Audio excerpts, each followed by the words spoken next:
মাননীয় স্পিকার একটু সময় বেশি দিবেন, আমরা তো মাত্র কয়েকজন, মাত্র তো দুইটা মাননীয় স্পিকার, 2 মিনিটে কি বলবো? এখানে তো না দেওয়াই ভালো হবে তাহলে মাননীয় স্পিকার, আমরা তো মাত্র কয়েকজন আছি। মাননীয় স্পিকার, আজকে 2020-21 অর্থ বছরের সম্পূরক বাজেট এখানে পাশ করার জন্যে এখানে উত্থাপন করা হয়েছে। মাননীয় স্পিকার, স্কুল কলেজ জীবনে অঙ্কে খুব ভালো ছাত্র ছিলাম, ছাত্ররা খুব, শিক্ষকরা খুব আদর করতো, কিন্তু মাননীয় স্পিকার আজকে বাজেটের অঙ্কের কোনো হিসাব মিলাতে পারছি না। বাজেটে কি অর্থ এখানে উপস্থাপন করা হচ্ছে, এর ঘাটতি কোথায়, কোত্থেকে সংস্থান? গত বছর মাননীয় অর্থমন্ত্রী একটা বিল পাশ করেছিলেন যে বাংলাদেশের বিভিন্ন প্রতিষ্ঠানে যে অর্থ মজুদ আছে সেটা রাষ্ট্রীয় কাজে ব্যবহার করে, কোথা থেকে ব্যবহার করলো কিনা এটা আমাদের সংসদকে এখন পর্যন্ত অবহিত করা হয় না। মাননীয় স্পিকার, আজকে আমরা প্রবৃদ্ধির কথা এই করোনাকালীন সময়ে বলছি, আমাদের বিরোধী দলের নেতা ইতিমধ্যেই বলেছে যে করোনাকালীন সময়ে সবচাইতে আমাদের গুরুত্ব দিতে হবে করোনা নিয়ন্ত্রণে। না হলে মাননীয় স্পিকার, বাংলাদেশের বৈদেশিক মুদ্রার সবচাইতে গুরুত্বপূর্ণ দুটো খাত, একটি হচ্ছে গার্মেন্টস শিল্প, আর একটি হচ্ছে আমাদের প্রবাসায়।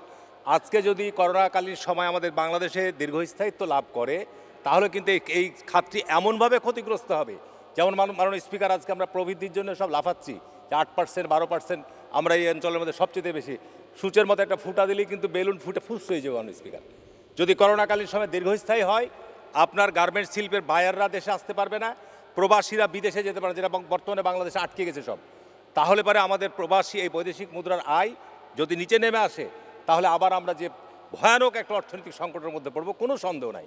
মাননীয় স্পিকার, আজকে আর্থিক প্রতিষ্ঠানগুলোর অবস্থা খুবই বেহাল দশা। আপনি প্রতি বছর লক্ষ লক্ষ কোটি টাকা বিদেশ থেকে, বাংলাদেশ থেকে, ব্যাংকগুলো থেকে ঋণ নিচ্ছেন, এই ঋণের ফলে এই প্রতিষ্ঠানগুলো কিন্তু বিকলাঙ্গ হয়ে যাচ্ছে। মাননীয় স্পিকার, আজকে আমাদের অর্থনৈতিক কর্মকাণ্ড 3 মিনিট মাননীয় সদস্য সময় দিলাম। জি মাননীয় স্পিকার, আপনাকে ধন্যবাদ। যে কারণে আমাদের এই খাতটাকে কিভাবে আমরা গড়ে তুলব, আজকে গত কয়েক বছর থেকে, গত 8-7-8 বছর থেকে বলা যায় এই সরকার ক্ষমতায় আসার পর শেয়ার বাজার তো একেবারে শুয়ে গেছে। মাননীয় স্পিকার, একেবারেই শুয়ে গেছে। তাহলে আর্থিক প্রতিষ্ঠান আজকে সত্যিকার অর্থে ভালো কথাগুলো বললে, সত্য কথা বললে কিন্তু আমাদের মাননীয় সরকারি দলের সাথে সব বেজার হবে। মাননীয় স্পিকার, একেবারেই বেজার হবে, চিল্লাচাচা শুরু হয়ে যাবে। মাননীয় স্পিকার, আমি ওই পর্যায়ে যেতে চাচ্ছি না। বাস্তবিক অর্থেই বাংলাদেশের অর্থনীতি সবচাইতে বেশি ক্ষতিগ্রস্ত, দুর্নীতিগ্রস্ত। আজকে যদি আপনি দুর্নীতির এই অবস্থানকে কমাতে না পারেন, মাননীয় অর্থমন্ত্রী বাইরে যে বললেন যে অপ্রদর্শিত আর কালো টাকা যতক্ষণ পর্যন্ত থাকবে আমি প্রদর্শন করার সুযোগ দেব, এটা মাননীয় প্রধানমন্ত্রীর যে ঘোষণা দুর্নীতির ব্যাপারে জিরো টলারেন্স, আমি স্পষ্টভাবে বলছি এটার সাথে সাংঘর্ষিক, এটাও চলতে পারে না। মাননীয় স্পিকার, অপ্রদর্শিত হয়, মাননীয় অর্থমন্ত্রী গত পরশুদিন তার সাংবাদিক সম্মেলনে বলেছেন অপ্রদর্শিত অর্থ আর কালো টাকা এক নয়, এটার সাথে আমি একমত। অপ্রদর্শিত অর্থ পদ্ধতিগত কারণে অনেক টাকায়, যেগুলো আমার জমি বিক্রি করা, বাড়ি বিক্রি করা টাকা, যেগুলো বৈধ কিন্তু আমি অপ্রদর্শিত থেকে যাচ্ছে, সেগুলো বৈধ করার আপনি সুযোগ দিন, এটাকে আমি বলবো নীতিগতভাবে সঠিক।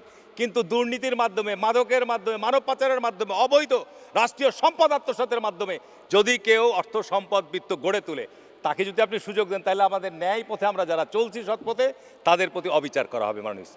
মাননীয় স্পিকার, যে কারণে আমি অবশ্যই বলবো যে আজকে আমাদের এই বেহাল দশা থেকে জাতিকে মুক্ত করার জন্যে আমি আবারও মাননীয় অর্থমন্ত্রীর প্রতি আপনার মাধ্যমে অনুরোধ করব যে আমাদের করোনাকালীন সময়ে জাতিকে, আজকে গোটা দেশ কিন্তু আজকে সাংঘাতিকভাবে আপনার ভান্ডালিবল হয়ে গেছে, এই অবস্থা থেকে মুক্তির জন্য আমাদের একটি পথ যে আজকে আমাদের দ্রুততম সময়ের মধ্যে, আপনি মেগা প্রকল্প বাদ দেন, আজকে মাননীয় প্রধানমন্ত্রী কয়েকদিন আগে গাছ লাগাতে গিয়ে বললেন যে আজকে বাংলাদেশকে আপনার এই পরিবেশ থেকে উদ্ধার করতে হবে। আপনি একদিকে মাতার বাড়ি, আজকে সমস্ত ওই যে আপনার রামপালে আপনি কয়লা ভিত্তিক বিদ্যুৎ প্রকল্প করবেন আর গাছ লাগাবেন, মাননীয় স্পিকার, হয় না, এতে হয় না, পরিবেশ আরও বিপর্যয় ঘটবে।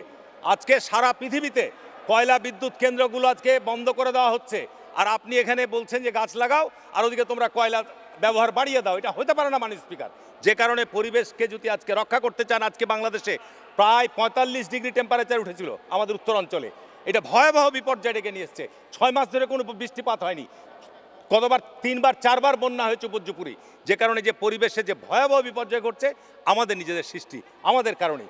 আমি এখানে আর যেহেতু আমাকে আর সময় দিবেন না, আমি সর্বশেষ বলবো এই স্বাস্থ্য মন্ত্রণালয়কে আপনি ঢেলে সাজানোর জন্য সংস্কারের প্রয়োজন, এইটি সংস্কার করেন। মাননীয় স্থানীয় সরকার মন্ত্রী এখানে আছেন, ওনার দপ্তরে গেলে উনি চাটা খাইয়ে বিদায় করে দেন, সবচেয়ে এবার ওখানে বাজেটে বরাদ্দ বেশি করা হয়েছে, কিন্তু আমরা গেলে আমাদের জন্য কোনো স্পেশাল বরাদ্দ থাকে না। জেলা পরিষদের টাকা দেন, বলা হয় যে এমপিদের মাধ্যমে নেওয়া হবে, কোনো এমপিদের কথা টথা শুনেন না। আমরা বিরোধী দলে যে কয়জন সদস্য আছি, আমি স্থানীয় সরকার মন্ত্রীকে বলবো আমার এখন স্বাস্থ্য বিভাগে এখানে প্রায় ৩,০০০ কোটি টাকা বরাদ্দ অতিরিক্ত চাওয়া হয়েছে। আমার আপত্তি আছে। আমি যে নির্বাচনী এলাকার এমপি এবং জেলা সদর হসপিটাল চাঁপাইনবাবগঞ্জের সভাপতি, আমার এমপি এবার হওয়া ২.৫ বছর পার হয়ে গেল মাননীয় স্পিকার, কিন্তু এখন পর্যন্ত ওইখানে আমার শূন্য পদে টেকনোলজিস্ট সহ অন্যান্য যে খালি পদগুলো আছে ডাক্তার অর্ধেকও পাইনি। তো এইখানে ৩,০০০ কোটি টাকা নিয়ে কী করবেন মাননীয় স্পিকার? কোভিডকালীন সময়ে যে অতিরিক্ত বরাদ্দ দাবি করেছেন, এই কোভিডকালীন সময়ে জনগণের জনকল্যাণের জন্য কি কি অর্থ খাতে ব্যয় উনি চাচ্ছেন সে বিষয়ে আমাদের জানাতে হবে। ব্যয় তো তারপর যেটা ছিল সেটাও করতে পারেনি মাননীয় স্পিকার। আমি মাননীয় স্পিকার খুবই উদ্বেগের সঙ্গে বলছি যে আজকে বাংলাদেশের সাবেক প্রধানমন্ত্রী বেগম খালেদা জিয়া, যিনি দীর্ঘদিন যাবৎ হাসপাতালে চিকিৎসাধীন আছেন, ওনার সুচিকিৎসার জন্যে আমি মাননীয় প্রধানমন্ত্রীকে আপনার মাধ্যমে অনুরোধ করব যে ওনাকে চিকিৎসার জন্য বাইরে যে উনি ওনার পরিবার থেকে আবেদন করছে যে ওনাকে চিকিৎসার সুযোগটা অন্তত পক্ষে দেওয়া হোক। মাননীয় স্পিকার, এখানে আজকে আমি মাননীয় অর্থমন্ত্রীকে আপনার মাধ্যমে বলবো যে অপ্রদর্শিত টাকার আইনের মধ্যে একটি সংজ্ঞায়িত হওয়া দরকার, নাহলে বাইরে মেসেজ ভুল যাবে যে হারুনে পার্লামেন্টে কালো টাকা সাদা করার জন্য বলেছে। আমি কিন্তু কালো টাকা সাদা করার পক্ষে নই। অপ্রদর্শিত যেটা বৈধ আয় সেইটা সাজা, কোনটা কোনটা অপ্রদর্শিত আয় সেইটি আপনি সংজ্ঞায়িত হওয়া দরকার। মাননীয় স্পিকার, মাননীয় অর্থমন্ত্রী আপনার মাধ্যমে জানতে চাই, উনি বললেন যে এখন ইটের বদলে বালু আসে না, কাঠের বদলে বাঁশ আসে না, এটা একেবারে অসত্য। এই সাম্প্রতিক ১ মাসের মধ্যে যদি আমি গণমাধ্যমে তথ্য দিই, এই সাম্প্রতিক সময় ধারাবাহিকভাবে অন্ততপক্ষে ১৫ দিন ব্যাপী নিউজ এসছে যে বিদেশ থেকে বিটুমিন ইরান থেকে আমদানি করা হচ্ছে, সেইটা আপনার ইউএই আপনার সংযুক্ত আরব আমিরাত কোনো বিটুমিন কারখানা নাই, তৈরিও করে না, সেখানকার সিল লাগিয়ে বাংলাদেশের নিম্নমানের বিটুমিন আসছে। কারা বিটুমিনটা আমদানি করেছে, কারা বিটুমিন আমদানির সাথে জড়িত, এইটির ব্যাপারে সরকারকে সুস্পষ্ট ব্যাখ্যা দিতে হবে। বাংলাদেশের সড়ক কেন নষ্ট হচ্ছে আপনি করছেন, 3 মাস পরে নাই, এই কারণেই এই সড়কগুলো নষ্ট হচ্ছে, সেটা বললেন মাননীয় অর্থমন্ত্রী যে আসে না। আরও একটি গুরুত্বপূর্ণ অত্যন্ত উদ্বেগজনক খবর যে আজকে ওই চট্টগ্রাম বন্দর দিয়ে সর্ষার বীজের নামে পপি বীজ আমদানি হয়েছে। এই বীজগুলো কারা আমদানি করেছে? মাননীয় অর্থমন্ত্রী বলছেন না, এগুলো ঘটনা এখন আর ঘটে না। মাননীয় স্পিকার, কিছুদিন আগে দেখলাম যে চায়না থেকে ইলেকট্রনিক্স পণ্য আমদানির নামে পাথর বোঝায় কন্টেনার আসলো। তাহলে কারা এগুলো আমদানি করছে?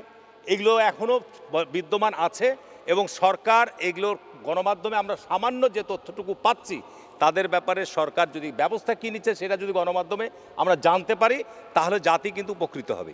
তাহলে বলবো যে সরকার এটার ব্যাপারে স্ট্রিক আছে, সরকার ডিজিটাল প্রযুক্তি ব্যবহার করে এই সমস্ত মাফিয়াদের বিরুদ্ধে ব্যবস্থা গ্রহণ করছে, তাহলে আমরা আশ্বস্ত হব মাননীয় স্পিকার। ডিজিটালি আমরা অনেক এগিয়ে যাচ্ছি, কোনো সন্দেহ নাই, ডিজিটাল প্রক্রিয়া দিয়ে এগুলোকে ধরা সম্ভব, কিন্তু রাঘব বল যদি হয় মাননীয় স্পিকার, সেগুলো যদি আবার সরকারি দলের লোকজনের কোনো কানেকশন থাকে তাহলে কিন্তু তাহলে কিন্তু তারা আপনার ঘুরে বেড়াচ্ছে মাননীয় স্পিকার। যে কারণে আমি অনুরোধ করব যে মাননীয় অর্থমন্ত্রী অবশ্যই অর্থনীতির পরিবর্তনের ক্ষেত্রে উনি গুরুত্বপূর্ণ কিছু পদক্ষেপ গ্রহণের আশ্বাস জাতিকে দিচ্ছেন, কিন্তু এই আশ্বাসের ক্ষেত্রে মাননীয় সদস্য আপনি তো স্বাস্থ্য বিষয়ে কথা জি স্বাস্থ্যের ব্যাপারে বলবো মাননীয় স্পিকার, যেহেতু সময় কম এই কারণে এই অন্যান্যগুলো এইটার মধ্যে কাভারেজ আনতে হচ্ছে, অর্থমন্ত্রী বলছে তো। মাননীয় স্পিকার, আমি স্বাস্থ্যের ব্যাপারে সুস্পষ্টভাবে যেটা মাননীয় স্বাস্থ্যমন্ত্রীকে মাননীয় প্রধানমন্ত্রীর মাধ্যমে এখানে বলতে চাচ্ছি আপনার মাধ্যমে, যে স্বাস্থ্য বিভাগকে সংস্কার আওতায় আনতে হবে।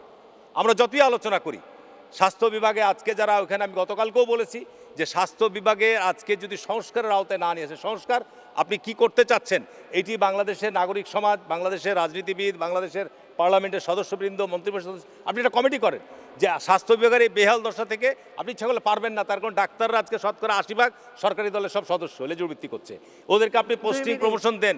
মাননীয় স্পিকার, সময় একটু দেবেন। আজকে দেখা যাবে যে আমার ওখানে বিশেষজ্ঞ ডাক্তার থাকার কথা হাসপাতালে কম করে হলো 10 ক্যাটাগরি, সেখানে 1-2 ক্যাটাগরি ডাক্তার আছে, বাকি নাই। এখন দেখা যাচ্ছে Dhaka medical college, Rajshahi medical college, অন্যান্য হাসপাতালে আপনার যে একটা পদের বিপরীতে এখানে 50 জন কর্মরত। কার তদবির? ওখানকার এমপির তদবির, মন্ত্রীর তদবির, সচিবের তদবির, বিভিন্ন তদবিরের কারণে আজকে বেহাল অবস্থা স্বাস্থ্য বিভাগের। সুতরাং আজকে স্বাস্থ্য বিভাগের শূন্য পদগুলো কতটুকু, স্বাস্থ্য বিভাগকে কীভাবে ঢেলে সাজানো যায়, স্বাস্থ্য বিভাগ আজকে যে সত্যিকার অর্থে ভারত নির্ভর হয়ে গেছে, আমি আগেও বলেছি করোনার কারণে আজকে প্রতি বছর লক্ষাধিক মানুষ যাচ্ছে ভারতের চিকিৎসার পিছনে দৌড়াচ্ছে, এতে বিলিয়ন বিলিয়ন ডলার আমাদের চলে যাচ্ছে মাননীয় স্পিকার।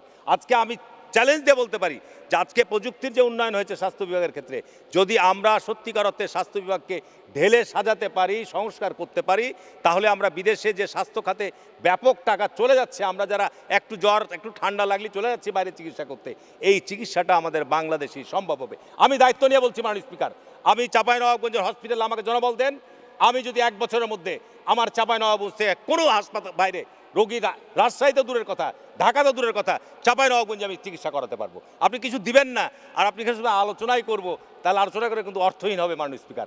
যে কারণে আমি এই করোনাকালীন সময়ে আমি স্বাস্থ্যমন্ত্রীকে অনুরোধ করব যে আপনি আজকে স্পষ্টভাবে জানাবেন যে আমরা কবে থেকে আমাদের ভ্যাকসিনের টিকার কার্যক্রম শুরু করব।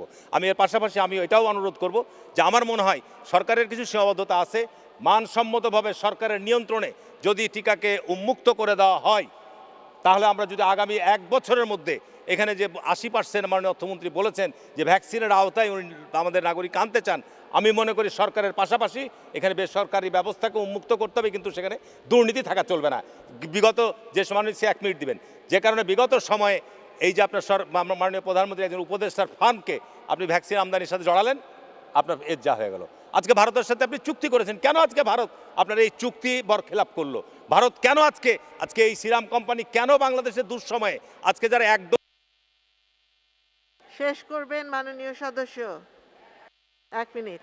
আপনার এখানে যারা আজকে 20 লাখ 1 ডোজ পেয়েছে, এখন তারা রাস্তায় রাস্তায় ঘুরছে, ওই সিরামে কোম্পানির টিকা ছাড়া তারা অন্য কোনো টিকা দিতে পারবে না। সুতরাং এই অবস্থা থেকে আপনি কিভাবে আমাদের মানুষকে বাঁচাবেন? আমি মনে করি মাননীয় স্পিকার স্বাস্থ্যমন্ত্রীকে এ ব্যাপারে সুস্পষ্ট কী কারণে টাকা চাচ্ছেন, এই বিষয়গুলো আর কেন টাকা আপনি ব্যয় করতে পারলেন না, এই বিষয়গুলো আপনি শুধু হাসপাতালে সরঞ্জাম দিবেন, ডাক্তার নাই, টেকনোলজিস্ট নাই, কিচ্ছু নাই, এগুলো বেকার নষ্ট হবে। একটা হাসপাতালে যদি আপনি আজকে আমি মাননীয় প্রধানমন্ত্রীকে বললাম যে আমাকে একটা হাসপাতালে আধুনিক আপনার অ্যাম্বুলেন্স দেন, আপনি অ্যাম্বুলেন্স দিলেন, ড্রাইভার নাই, ও তো গ্যারেজে পড়ে থেকে মানে তার পরের বছরই নষ্ট হয়ে যাবে। এই অবস্থা হয়েছে আজকে স্বাস্থ্য বিভাগের। আজকে আর লক্ষ লক্ষ কোটি টাকার আপনি সরঞ্জামাদি নিয়ে আসছেন, বিভিন্ন জিনিসপত্র নিয়ে আসছেন, সেখানে জনবল নাই, কিচ্ছু নাই, পড়ে পড়ে নষ্ট হচ্ছে। আর স্বাস্থ্য বিভাগের কেনাকাটায় তো এটা দুর্নীতির বর্ণনা দিতে গেলে অনেক সময় লাগবে। মানে স্পিকার, আমি আর বললাম না, বাংলাদেশের স্বাস্থ্য বিভাগ এটা দুর্নীতির ডিপো। এই ডিপোকে কিভাবে সংস্কার করবেন মাননীয় স্বাস্থ্যমন্ত্রীর ব্যাপারে আমাদেরকে সুস্পষ্ট। মাননীয় সদস্য রুমিন ফারহানা, মহিলা আসন 50। 2 মিনিট। মাননীয় স্পিকার, আপনাকে অসংখ্য ধন্যবাদ। মাননীয় স্পিকার, আমাদের আলোচ্য বিষয় হচ্ছে আর্থিক প্রতিষ্ঠান বিভাগ, আর্থিক প্রতিষ্ঠান খাত। মাননীয় স্পিকার, এই খাতের অবস্থাটা কি? আমাদের দেশে মন্দ ঋণ কত? 2019 সালের সরকারি হিসাব মতে মন্দ ঋণ ছিল ব্যাংকে 1,55,000 কোটি টাকা। 2020 সালে সেটা কমে দাঁড়ালো 1,10,000 কোটি টাকা। আর 2021 এসে শুনলাম 88,000 কোটি টাকা মাত্র। আমার মাননীয় অর্থমন্ত্রীর কাছে প্রশ্ন, আমাদের আসলে ব্যাংকে মন্দ ঋণের পরিমাণ কত? কারণ আমাদের IMF বলছে যখন সরকারি হিসাব মতে মন্দ ঋণ ছিল 1,10,000 কোটি টাকা, তখন IMF এর ভাষ্য ছিল প্রায় 2.5 লক্ষ কোটি টাকার উপরে মন্দ ঋণ। এবং আমাদের বাংলাদেশের অর্থনীতিবিদরা তারা কেউ কেউ দাবি করছেন 3.5 লক্ষ কোটি টাকার উপরে বেশি মন্দ ঋণ, কেউ বলছেন 4 লক্ষ কোটি টাকার উপরে মন্দ ঋণ। আসলে আমাদের মন্দ ঋণের পরিমাণটা কত, এটা যদি আমাদের মাননীয় অর্থমন্ত্রী জানাতেন তাহলে ভালো হতো। আরেকটা বিষয় মাননীয় স্পিকার, যখনই আওয়ামী লীগ ক্ষমতায় আসে তখনই শেয়ার বাজার শুয়ে পড়ে। এটা যে কি একটা অদ্ভুত সম্পর্ক মাননীয় স্পিকার, এটা এখনো বুঝতে পারলাম না। যখন 96 সালে 21 বছর পর আওয়ামী লীগ আসলো, শেয়ার বাজার সাথে সাথে শুয়ে পড়লো। পরে যখন 2009 সালে আবারও তারা ক্ষমতায় আসলো, শেয়ার বাজারে আবারও সেই একই অবস্থা। তৎকালীন অর্থমন্ত্রী বললেন, আমি শেয়ার বাজার বুঝি না ভাই, এটা হলো ফটকা বাজার। যেই সরকারের অর্থমন্ত্রী বলতে পারেন যে আমি শেয়ার বাজার বুঝি না, তার কি অর্থমন্ত্রীর পদে থাকার কোনো অধিকার আর থাকে কিনা, সেটা একটা বিরাট প্রশ্ন। তিনি অবশ্য এখন অলরেডি সাবেক হয়ে গেছেন, কিন্তু এই প্রশ্নটা আমি রেখে গেলাম। তবে সেই অর্থমন্ত্রী কিন্তু খুব স্পষ্ট কথা বলতেন, সেই কথা তার দলের বিরুদ্ধে গেলেও তিনি বলতেন। তিনি বলেছিলেন রাজনৈতিক বিবেচনায় ব্যাংক দেয়া হয়। একটা দেশে যখন রাজনৈতিক বিবেচনায় ব্যাংক দেয়া হয়, তখন সেই দেশের অর্থনৈতিক খাত সম্পর্কে বলতে তো ডেফিনেটলি চিন্তা করতে হয় মাননীয় স্পিকার। আমাকে একটু সময় বাড়িয়ে দিন। 1 মিনিট বলুন। মাননীয় স্পিকার, খুব বেইনসাফি হয়ে যায়, 2টা মিনিট বাড়ায় দেন মাননীয় স্পিকার। মাননীয় স্পিকার, আমরা দেখি যারা ব্যাংকের টাকা লুট করে তাদের সেই সুবিধা দেওয়ার জন্য একটার পর একটা নতুন আইন হয়। ব্যাংক কোম্পানি আইন পরিবর্তন করে এক একটা ব্যাংক এক একটা পরিবারের হাতে তুলে দেওয়ার ব্যবস্থা হয়েছে। এখন এক পরিবার থেকে 3 জন সদস্য থাকতে পারবেন ব্যাংকের পরিচালক, একাধিক্রমে 3 মেয়াদে থাকতে পারবেন তারা। তো এই যে পরিবর্তনগুলোর কারণে এক একটা পরিবার এক একটা ব্যাংকের মালিক হয়ে যাচ্ছে এবং জনগণের টাকার হরিল লুট হচ্ছে। মাননীয় স্পিকার, একবার সংসদে ঋণ খেলাপিদের তালিকা প্রকাশ করা হলো, 300 জন ঋণ খেলাপির তালিকা আমরা দেখলাম। তাদের বিরুদ্ধে কি ব্যবস্থা নেওয়া হয়েছে মাননীয় স্পিকার, সেটা কিন্তু আমরা এখনো জানতে পারলাম না। এখন ব্যাংকে যে টাকাগুলো থাকে সেটা আমাদের মতন আমজনতার আমানতের টাকা।